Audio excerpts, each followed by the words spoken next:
तो chances are there कि आपको टाइप 2 डायबिटीज़ नहीं होगा। और इसके पीछे की साइंस क्या देखी गई, इसके अंदर हमारा ह्यूमन ग्रोथ जो हार्मोन होता है, हमारे को ग्रो कराने के लिए वो हार्मोन भी एक्टिवेट हो जाता है और वो काम करने लग जाता है। जिन लोगों ने इंटरमिटेंट फास्टिंग को फॉलो किया उसमें ऐसा माना गया कि उनका सिर्फ और सिर्फ 3 हफ्तों के अंदर करीब 8% तक, 3 हफ्तों से लेकर 24 हफ्तों के बीच में उन लोगों के ऊपर एक स्टडी हुई तो उनका 3% से लेकर 8% तक बॉडी फैट कम हो गया, उनका वजन कम हो गया 3% से लेकर 8% तक। और जो उनका इंचेस थे, कमर के जो इंच का साइज था वो भी 4% तक कम हो गया इंटरमिटेंट फास्टिंग को जिन्होंने फॉलो किया। अब इंटरमिटेंट फास्टिंग के बहुत सारे बेनिफिट उसमें बताए, मैंने जो आर्टिकल्स जितने भी पढ़े उसमें ये बताया कि इसकी वजह से हमारी जो हार्ट की प्रॉब्लम है, जो हार्ट के अंदर एक कोलेस्ट्रॉल होता है बैड कोलेस्ट्रॉल, वो बैड कोलेस्ट्रॉल भी बनना कम हो जाता है, तो हमारे हार्ट को भी बेनिफिट होता है। जिन लोगों को संभावना होती है कि भविष्य में शायद उनको कैंसर हो जाए, तो उन लोगों को, जिन लोगों ने इंटरमिटेंट फास्टिंग को फॉलो किया उनको कैंसर की संभावना भी बहुत कम हो जाती है और हमारी लॉन्गेविटी बढ़ जाती है, जीवन जीने का जो स्पैन होता है वो भी बढ़ जाता है अगर हम इंटरमिटेंट फास्टिंग को फॉलो करते हैं। वो स्पैन कैसे बढ़ जाता है, चूहों के ऊपर एक रिसर्च हुई और ये पता चला 36 से लेके 40% तक चूहों की उम्र बढ़ गई। जिन लोगों ने, जिनको जबरदस्ती इंटरमिटेंट फास्टिंग फॉलो कराया गया उनकी उम्र बढ़ गई 36 से लेके 40% तक की।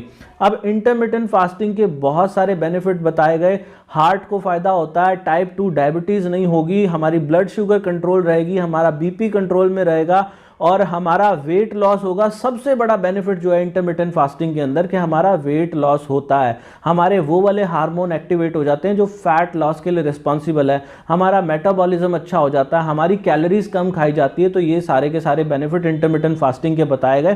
तरीका बड़ा आसान है कि दिन में केवल 8 घंटे की ऐसा समय है जिसमें भोजन करो और 16 घंटे का समय ऐसा है जिसमें खाना नहीं खाना। बट लेकिन सवाल कुछ और भी उठते हैं, कुछ लोगों ने सवाल किए, ऐसी रिसर्च भी हुई कि ये किसके लिए सूटेबल है, किसके लिए नहीं सूटेबल है। महिलाओं के लिए एक बहुत बड़ा क्वेश्चन आता है, क्या ये महिलाओं के लिए, विमेंस के लिए ये सेफ है। विमेन के ऊपर एक रिसर्च हुई है, उस रिसर्च में पता चला कि ये ज़्यादा रिसर्च ह्यूमन पे नहीं हुई, ज़्यादातर रिसर्च जो है वो जानवरों पर हुई थी। और उसमें ये मालूम चला कि बहुत बार ऐसा भी देखा गया जहाँ पर महिलाओं की जो मेंस्ट्रुअल साइकिल है, जो उनके पीरियड्स आते हैं महीने में, वो पीरियड्स डिस्टर्ब हो गए। अगर आप इंटरमिटेंट फास्टिंग को प्रैक्टिस करते हो और आपके ये जो पीरियड्स हैं ये डिस्टर्ब हो जाते हैं, ये आने बंद हो जाते हैं, तो आप लोगों को मैं ये साफ तौर पे कहूँगा कि आपको ये प्रैक्टिस नहीं करना चाहिए।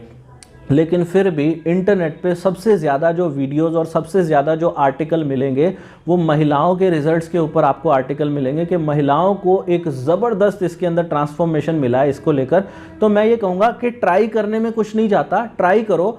ऐसा भी देखा गया जिन महिलाओं के पीरियड्स डिस्टर्ब हो गए, जिनका मेंस्ट्रुअल साइकिल डिस्टर्ब हो गया, तो उन्होंने जैसे ही इंटरमिटेंट फास्टिंग को छोड़ा उनके वो पीरियड्स नॉर्मल भी हो गए। तो डरने की कोई बात नहीं है।